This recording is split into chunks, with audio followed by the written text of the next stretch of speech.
57,000 కోట్ల రూపాయలకు ఎగబాకిన పరిస్థితులు తెలియజెప్పడం జరిగింది.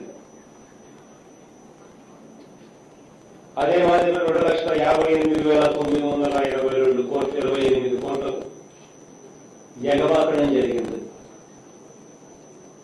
వీటిలో ఉట్టి అప్పులు మీద వడ్డీనే దాదాపు 20,000 కోట్ల రూపాయలు, అప్పులు దానికి సంబంధించిన రీపేమెంటే దాదాపుగా 40,000 కోట్ల రూపాయలు ఉన్న పరిస్థితులు, ఈరోజు రాష్ట్రంలో ఉన్న పరిస్థితులు నరేంద్ర మోడీ గారి దృష్టికి తీసుకొని పోవడం జరిగింది. ఇటువంటి పరిస్థితుల్లో రాష్ట్రానికి అన్ని రకాలుగా మీ సహాయ సహకారాలు కావాలి అని చెప్పి అభ్యర్థించడం జరిగింది. సిఎస్ గారు కూడా నాతో పాటు కూడా రావడం, అందరం కలిసికట్టుగా అభ్యర్థించడం కూడా జరిగింది.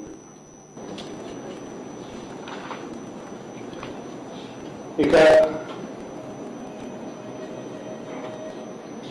మీరు ఏదైనా అడగాలనుకుంటే మీరు అడగండి.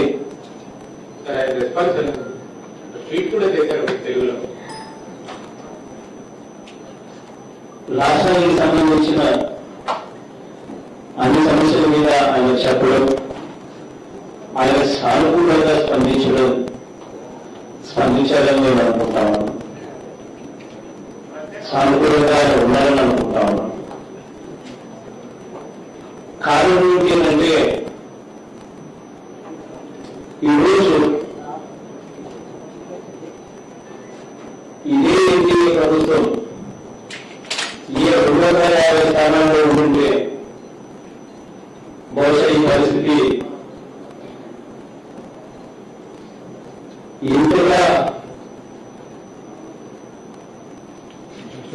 ఇంతగా ఆదాయపడవలసిన పరిస్థితి బహుశా ఎప్పుడు ఉండేది కాదు. కేంద్ర ప్రభుత్వం మీద 250 సీట్లు వచ్చింటే నిజంగా దేవుని చాలా ప్రయత్నించారు. 250 సీట్లుగా దాటిపోతున్నాను. కానీ ఏం చేద్దాం, మన కర్మాన్ని పోవాలి కొద్దిగా. కాబట్టి మన సహాయం అవసరం లేదు. రోజు మన సహాయం అవసరం రాకుండానే వాళ్ళ ప్రభుత్వంలో వాళ్ళు బలంగా ఉన్నారు. కాబట్టి ఎంతసేపు ఆయన ప్రధానమంత్రి మన దేశానికి, మన రాష్ట్రానికి నేను ముఖ్యమంత్రి. సో రాష్ట్రం నడపాలి, రాష్ట్రం బాగా నడపాలి అనే తాపత్రయం ఉంది. రాష్ట్రం బాగా నడపాలి అనే తాపత్రయం ఉంది. కాబట్టి డబ్బులు రావాలి. డబ్బులు బాగా ఉంటే బాగా నడవచ్చు. కాబట్టి ఖచ్చితంగా అభ్యర్థించడం జరిగింది. అన్ని రకాలుగా సహాయం చేయమని చెప్పి కోరడం కూడా జరిగింది.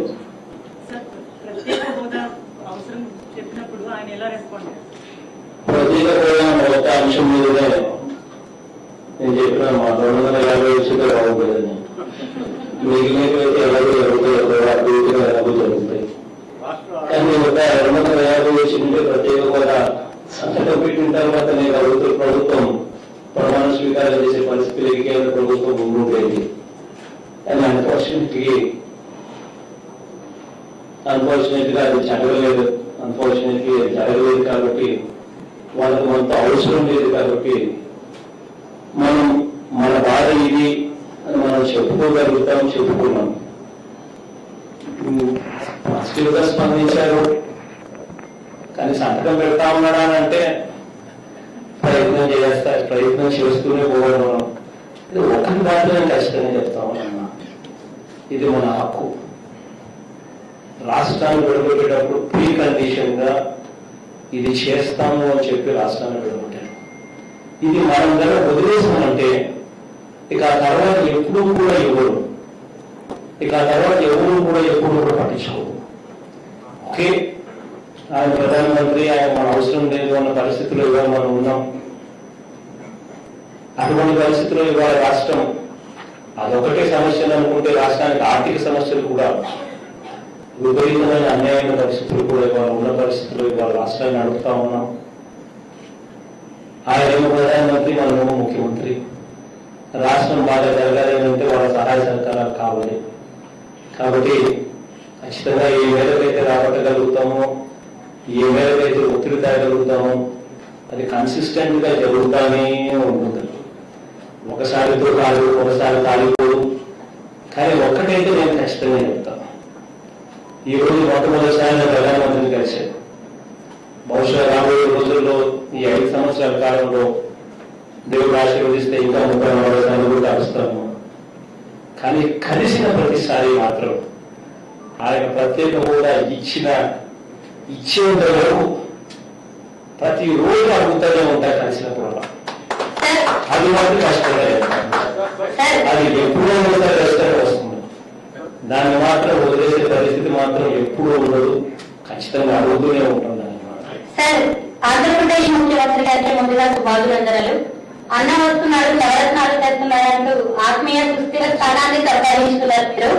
అయితే 8 విషయాన్ని మీరు ఎలా అమలు చేయబోతున్నారు? ఈ సవాల్ని ఎలా ఎదుర్కోబోతున్నారు? మద్యపాన విషయానికి సంబంధించి నేను వెరీ క్లియర్ గా చెప్పాను. గ్రాడ్యువల్ గా చేస్తాం, ఫేస్డ్ మేనర్ లో చేస్తామని చెప్పిన దానికి కట్టుకోవడం. ఒకటేసారి రెవెన్యూస్ పూర్తిగా తీసేయలేని పరిస్థితిలో ఉంటాం. కానీ రెవెన్యూస్ స్లోగా తగ్గిస్తాం. ఒక అవేర్నెస్ తీసుకొని రావాలి, మరో ఒక రీహాబ్ సెంటర్లను పెంచాలి, రెవెన్యూస్ గ్రాడ్యువల్ గా తగ్గించుకుంటూ పోవాలి. ఇవి చేసుకుంటూ పోయి నెక్స్ట్ ఎలక్షన్ 2024లో నేను ఓట్లు అడిగే సమయానికి మాత్రం ఖచ్చితంగా మద్యాన్ని 5 స్టార్ హోటల్స్ మాత్రమే పరిమితం చేసిన తర్వాతనే ఓట్లు అడుగుతాను. అది మాత్రం ఖచ్చితంగా చెప్తా ఉన్నాను. మేనిఫెస్టోలో కూడా కరెక్ట్ గా ఇదే చెప్పాను. వచ్చిన వెంటనే ఒకే దఫాలో చేస్తానని చెప్పలేదు. మేనిఫెస్టోలో ఏదైతే చెప్పానో అది ఒక ఖురాన్గా భావిస్తాను, ఒక బైబిల్గా భావిస్తాను, ఒక భగవద్గీతలా భావిస్తాను. మేనిఫెస్టోలో చెప్పిన ప్రతి అంశం కూడా తూచా తప్పకుండా ఎప్పుడెప్పుడు ఎలా చేస్తామని కూడా చాలా డీటెయిల్ గా కూడా చెప్పాను. మాట తప్పకుండా ఖచ్చితంగా చేస్తాను. ఈరోజు రాష్ట్ర ప్రజలకు విశ్వసనీయత అన్న పదం అర్థంతో ఇవాళ ప్రజలు ఓటేశారు. ఆ విశ్వసనీయత అన్న పదం ఎక్కడ కూడా సన్నగిల్లకుండా, నమ్మకం వాళ్ళకి తగ్గకుండా ఖచ్చితంగా పూర్తిగా అన్ని రకాలుగా నేను అడుగు ముందుకేస్తానని మాత్రం ఖచ్చితంగా చెప్తాను.